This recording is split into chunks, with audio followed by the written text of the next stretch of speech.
It's the nightmare scenario that many don't want to contemplate. But violence during the electioneering period is a possibility.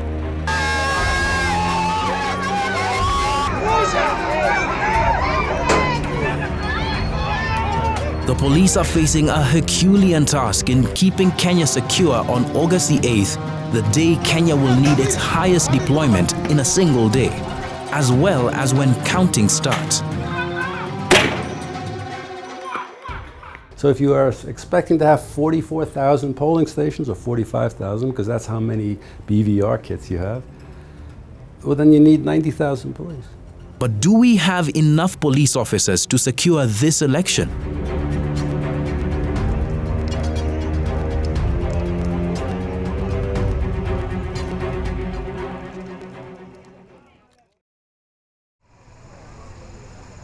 It's the night of the 25th of April, 2017.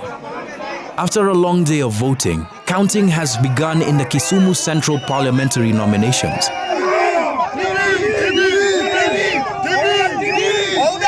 Already, it looks like there's a clear winner, Fred Ouda.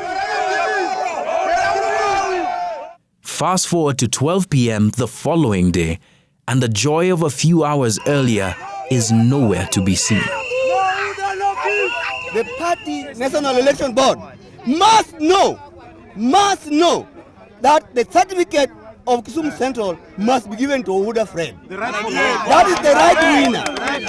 Just for me to open the telly, and what I see in KTN is a live coverage of the same returning officer declaring Ken Obura Mirega, somebody who actually was even number 5 in the actual sense. Fred Ouda's victory was taken from him in a nomination process that was widely seen as deeply flawed, and his supporters weren't having any of it.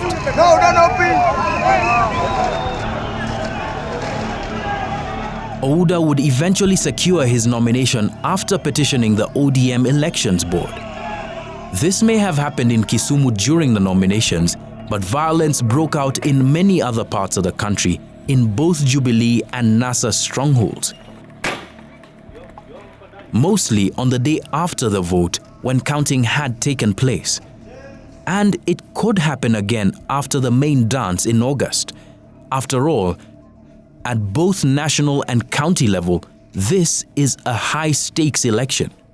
Everybody expected that in 2013 Kenya was going to go through what it went through in 2007 and 2008, and none of that occurred. We realized that the biggest challenge we would have would be the primaries, not even the elections, because there were too many people that were trying to take a hold of too few seats. The National Cohesion and Integration Commission has already earmarked these 17 locations, all highlighted on this map in red, as potential violence hotspots, which the police say they are ready to secure. But there are other areas to be worried about. Lamu, Mandera, and Laikipia are 3 examples of the same.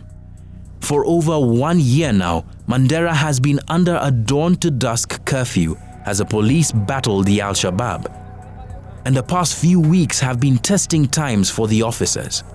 15 police officers have died in vehicle-bound improvised explosive device attacks in Mandera, Garissa, and Lamu counties. We see a proliferation of very basic, simple, improvised explosive devices that are being utilized against either police or military targets, and that's to try and destabilize these areas. But this is something that is going to be dealt with by the National Police Service. In Laikipia and Baringo counties, the police and the military have mounted a joint operation to disarm bandits who have wreaked havoc in these semi-arid counties since late last year. Soaking in all this pressure and securing the country when the election comes will take boots on the ground. And that's where questions about the police's actual numbers are important. The National Police Service Commission's 2015-2016 annual report says that Kenya has 90,442 officers in the police service. These include administration police, regular police, and general service unit officers. But the government's delivery portal says that in 2013, Kenya had 93,165 officers, a figure that it claims has since grown to 119,165 officers in total. The numbers get even more confusing.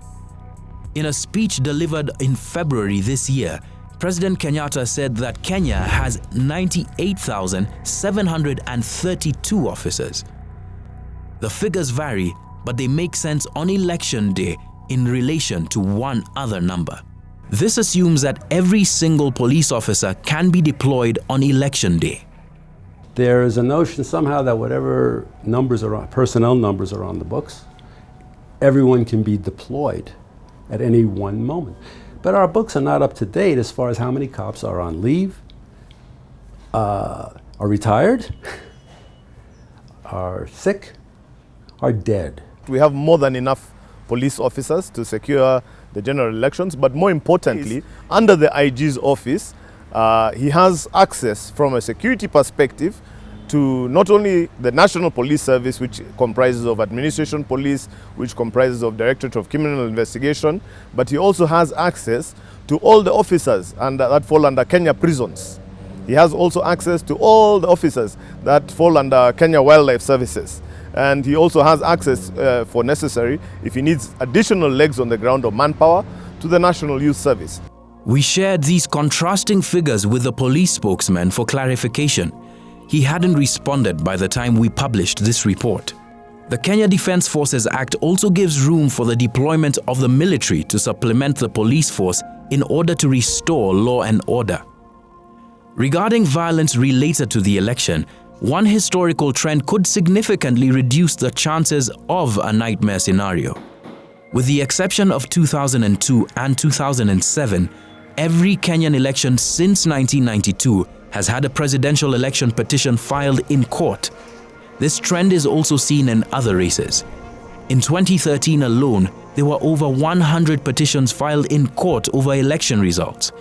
This could mean that candidates who are unhappy with the outcome of an election are likely to seek justice in the court system and not on the streets. The IEBC is also projecting confidence in their performance in this year's election.